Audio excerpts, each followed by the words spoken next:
खिड़की के पास खड़ी होकर रुक्मणी रीति बिटिया को आंखों से दूर जाते देख रही थी। ज्यों-ज्यों रीति नजरों से ओझल होती गई, उसके अतीत का पन्ना फड़फड़ाकर खुलता चला गया।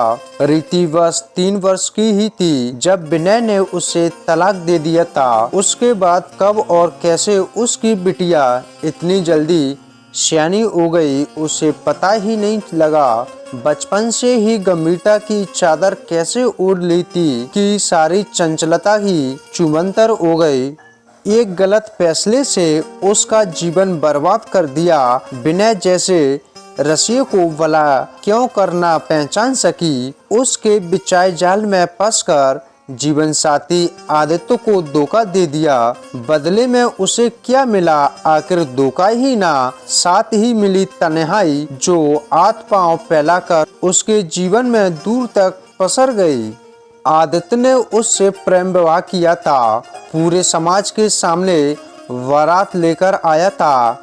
शहर की सबसे खूबसूरत शादी थी। उनकी सालों तक लोग उस शादी का गुणगान करते ना थकते थे। दोनों ही नौकरीशुदा थे। आदित्य ने नेवी ज्वाइन की और रुक्कू ने एयरलाइंस। पति महीने बाद रहता था और रुक्कू अंतर्राष्ट्रीय विमानों में अनेक यात्रियों की मनपसंद परिचारिका बन रही थी। दोनों एक दूसरों को पागलों की तरह चाहते थे। महीने बाद जब भी मिलते तो लव बर्ड की तरह घोंसलों में घुस जाते, पर मिलना कम ही हो पाता। कहते हैं ना, दूर दूर रहने से दूरियां आ ही जाती हैं। ऊपर से एयर होस्टेज की ग्लैमरस दुनिया। जब से नए पायलट विनय ने ज्वाइन किया था, तब से पूरा माहौल ही बदल गया।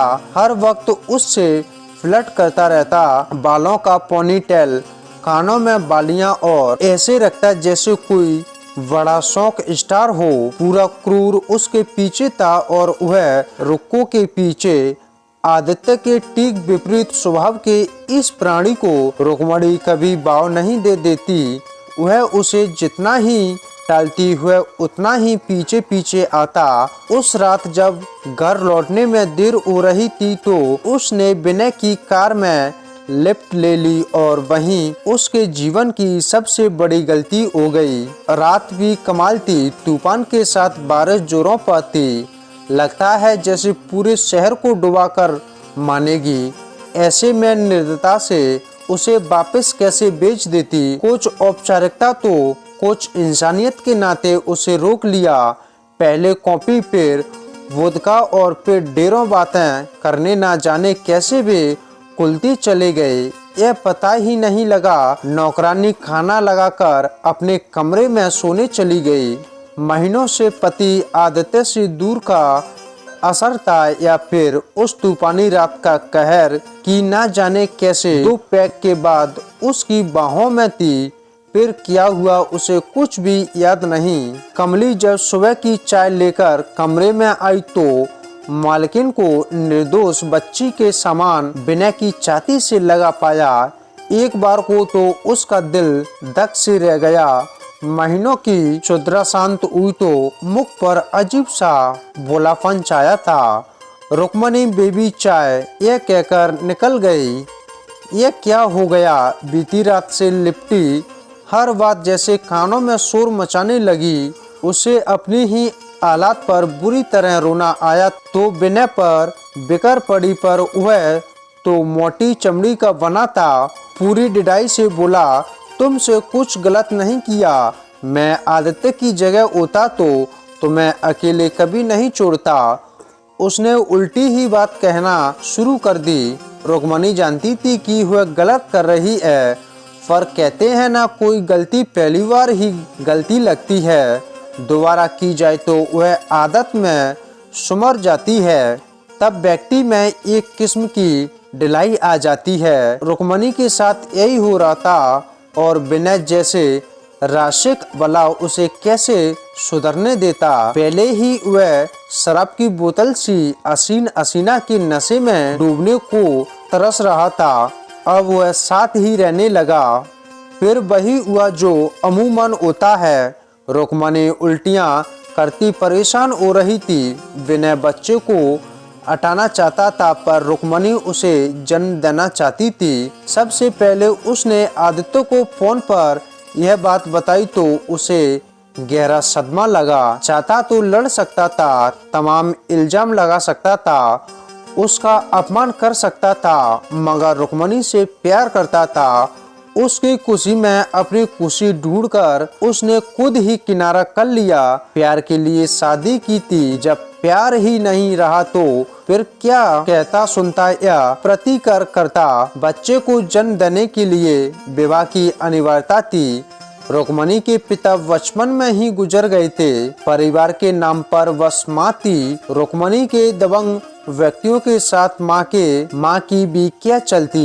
विनय से शादी हो गई। शादी में आमंत्रण, रिश्तेदारों के बीच खाना पुछनी चलती रही। आखिर आदित्य से अचानक शादी टूटना और आना पनाना में दूसरी शादी, लोगों को दाल में कुछ काला लग रहा था। बचा कुचा इस प्रिंस 9वीं महीने में खत्म हुआ। जब दिन पूरे हुए और नन्ही रीति ने आंखें खोली, रुक्मणी अपनी बेटी को पाकर धन्य हो गई थी। नौकरी छोड़कर पूरे मन से बेटी को बड़ा करने लगी। रात दिन बस एक ही धुन में लगी रहती, जैसे जीता जागता खिलौना हाथ में लग गया हो। और बिना उस जैसे बमरे एक पुल पर कब टिकते हैं, आज यहाँ तो कल वहाँ। उसके पास हवाई जहाज उड़ाने का बहाना तो था। एक दिन ऐसा उड़ा कि लौटकर ही ना आया।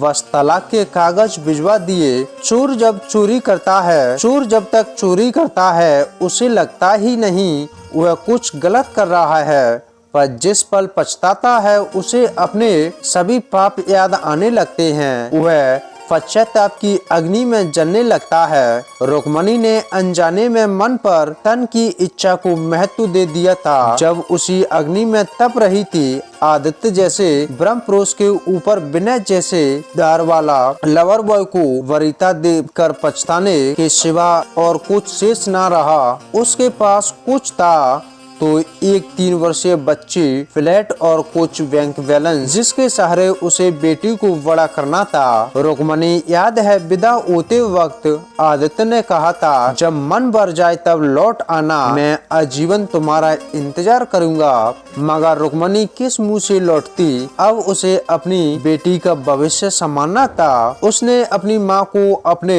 पास बुला लिया और वापस एयरलाइंस ज्वाइन कर ली थी। बेटी बड़ी होने लगी। देखते ही देखते 20 वर्ष निकल गए। आज के जमाने जैसे कोई गुण ना देते, उसमें सादगी बड़ी सुंदर काया की रुक्मणी कला की अद्भुत पुजारनी थी। ब्लू जींस के ऊपर ढीले सिल्क के कुर्ते और बालों को मोड़कर बनाए गए जूड़े में अल्ट्रा मॉडर्न माँ नहीं बल्कि अपनी नानी जैसी सादगी थी। मूरत दिखाई देती। बेटी के ख्यालों में खोई थी कि फोन की घंटी बजी। माँ, आप और नानी घर से निकले क्या? आज का दिन मेरे लिए बहुत बड़ा है। मैं इसे आप दोनों के साथ महसूस करना चाहती हूँ। हाँ बेटा, बस निकल रहे हैं। अंतर्राष्ट्रीय स्तर की एग्जीबिशन में उसके चित्रों को स्थान मिला था। रुक्मणी माँ के साथ सही वक्त पर हॉल में दाखिल हुई। वहाँ उसकी बेटी को विदेशी डेलीगेट्स के द्वारा सम्मानित किया जाना था। पहली पंक्ति के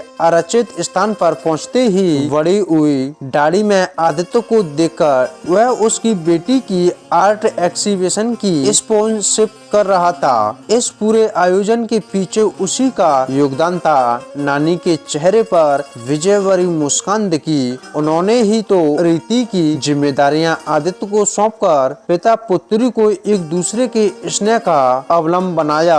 आज उसका काम पूरा हो गया। यह सब क्या है माँ? बेटी रुक्मणी ने माँ से पूछा तो वे शक पका गई। तेरे पिता के जाने के बाद उसके लौट कर आने की कोई गुंजाइश नहीं थी, तो मन मंजूर करना पड़ा। मगर आदित्य जैसे भले इंसान से जीते जी दूरी क्यों? मगर माँ, किसी की अच्छाई का फायदा क्यों उठाना? रुक्मणी ने कहा, बेटा, गुरूर में जवानी कट जाएगी, बुढ़ापा नहीं। वह तुमसे प्यार करता है, तभी तो मेरे आते ही मुझसे मिलने आया। कब से बेटी का इंतजार कर रहा है। तुमने खुद के लिए जो अकेलापन की सजा तामील की थी, अब तो उसे खत्म कर दे।